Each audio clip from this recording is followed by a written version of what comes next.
So I was out in my backyard today, and guess what I saw?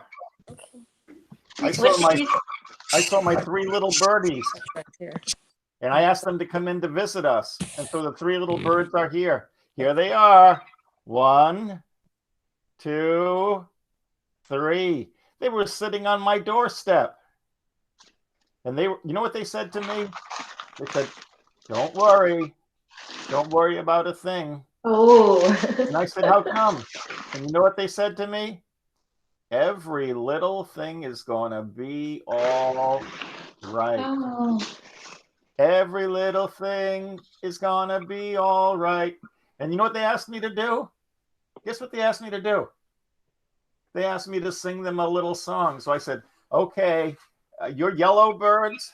So I'm going to get out my yellow ukulele and play a song for you about three little birds. And the song goes like this.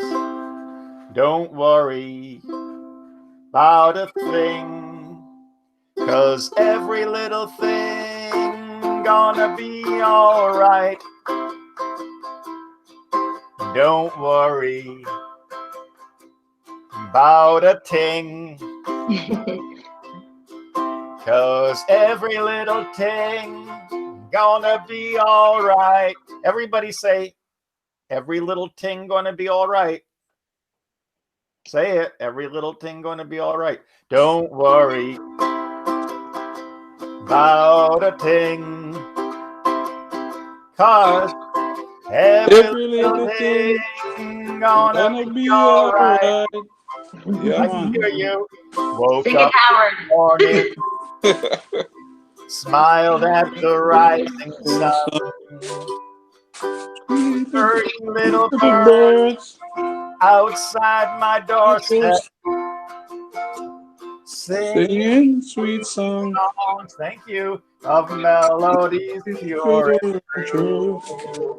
Saying This is my message to you. Okay, everybody say, don't worry. Don't worry Worry. about a thing, We're knocking. 'cause every little thing gonna be all right. And I think every little thing is going to be all right. Now, I want everybody to wave goodbye to my three little birds. Everybody wave goodbye to my three little birds. Bye-bye. They're going back out into their nest again. Fly away. Woo! There they go. Thank you, Miss Jennings. And Thank you, Mr. Topa. That was a very appropriate song for this time. Brought a little tear to my eye, actually. Thank you so much.